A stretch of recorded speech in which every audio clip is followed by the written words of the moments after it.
2 months later. Kemi adjusted her scrubs in the hospital restroom, staring at her reflection. She looked different, lighter and freer. There were still scars, both visible and unseen, but she was healing. She had moved into a small apartment, found solace in her work, and even started reconnecting with old friends. Life was beginning to feel like hers again. As she stepped out of the hospital that evening, she heard a familiar voice. "Kemi." She turned. It was Clifford, an old friend from university. He smiled warmly. "Wow, it's really you," he said, studying her face. "You look different." Kemi laughed softly. "Good different or bad different?" He grinned. "Beautiful different." A warmth spread through her chest. They walked together for a while, catching up on lost years. And Kemi felt something she had almost forgotten for the first time in a long time. Hope. Maybe love wasn't supposed to be painful. Maybe she still had a chance at happiness. And this time, she would choose better. Kemi sat in her small apartment, staring at the ceiling fan as it spun lazily. It had been 3 months since she left Femi, 3 months of trying to rebuild herself, but some nights, she still felt like she was drowning. She had a good job, a roof over her head, and no one to yell at her for coming home late. But loneliness crept into the spaces Femi used to occupy. No matter how toxic he had been, she had spent years with him. It was hard to unlearn the habit of waiting for his calls, even though she dreaded them. Her phone vibrated. She reached for it with a sigh, expecting another message from Femi. But it wasn't him. It was Clifford, and it reads, "Dinner tomorrow. Just as friends. No pressure." She hesitated. Clifford had been kind and patient. But she wasn't sure if she was ready for anything beyond casual conversations. Still, she typed back. "Kemi, okay. Just as friends." The next day, Clifford had picked a quiet restaurant, not too fancy, not too casual, the kind of place that felt safe. Kemi found herself laughing more than she expected. Clifford had a way of making the world seem lighter. But as the evening went on, the conversation took a turn she hadn't prepared for. "You know, I always had a crush on you back in university," he admitted, swirling his glass of wine. "I was just too slow. By the time I was ready to tell you, you were already engaged to Femi." Kemi's smile faded slightly. "And now?" Clifford's eyes softened. "I don't want to rush you, Kemi. But if you ever feel ready." She looked down at her plate, a lump forming in her throat. She wanted to be ready. She wanted to believe that love could be simple. But something inside her still flinched at the idea of trusting another man. "I don't know," she admitted, her voice barely above a whisper. Clifford reached for her hand, but something inside her snapped the moment he touched her. Her mind flashed back to the nights Femi grabbed her wrist, the way he yanked her close before throwing insults in her face. She pulled back sharply. Clifford frowned. "Kemi, are you okay?" She forced a smile, shaking her head. "I just need to go home." He didn't press her, and she was grateful for that. But as she walked away, guilt gnawed at her. Would she ever be able to love again without fear? A week later, the nightmares had returned. She had thought she was past them, but last night, she woke up drenched in sweat, Femi's voice echoing in her head.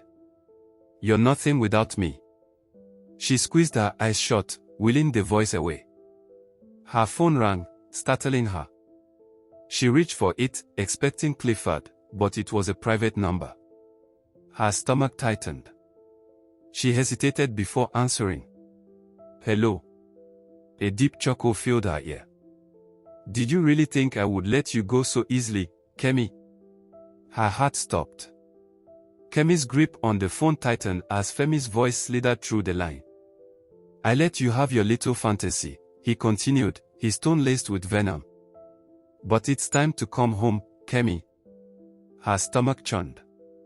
Even after all this time, even after leaving, Femi still believed he owned her. She swallowed hard, steadying her voice. I am home, Femi. And you are not a part of it. He chuckled, slow and deliberate. You think I don't know about your little friend? Clifford, right? He spat the name like it was poison. You think he loves you? You're just a challenge to him, Kemi. A broken woman he can conquer. Kemi's breath hitched. You don't know anything. I know men, Femi sneered. And I know you. You're weak, Kemi. You'll come crawling back. And when you do, I won't be so kind. The line went dead. Kemi sat frozen, the phone slipping from her hand.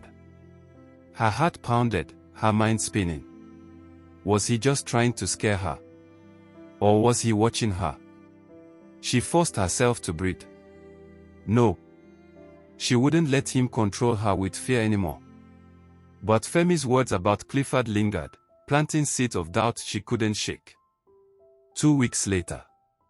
Kemi tried to push Femi's words out of her mind, but they haunted her. Could he be right about Clifford? Was she just a game to him? She decided to test the waters.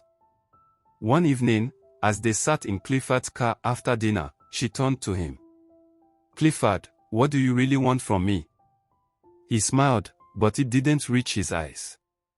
What do you mean? I mean us. You've been patient, but I need to know, do you want something serious, or am I just a way to pass time?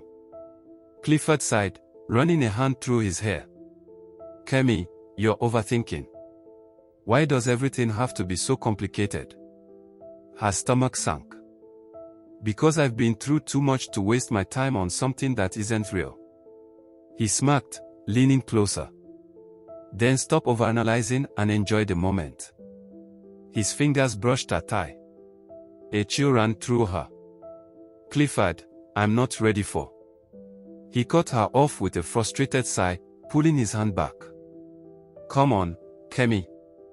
We've been hanging out for months. What's the point if we're not enjoying each other? She froze. The mask slipped from his face, and she saw the truth in that moment. He was never here for love. He was here for the chase and the sex. She reached for the door handle. Take me home. Clifford scoffed. Seriously? Because I said what I want? She glared at him. Because you showed me who you really are. The ride home was silent and tense. She stepped out without a word when he parked in front of her apartment. She had ignored the signs before, but not anymore. Days passed, and Kemi threw herself into work, determined to heal properly. No Femi. No Clifford. Just herself. One evening, she received another private call. She hesitated before answering. I told you, Femi's voice hissed, you'd come crawling back. Kemi didn't flinch. You were right about one thing, Femi. I was weak. But not anymore. Before he could respond, she ended the call and blocked the number. She smiled to herself. She was finally free.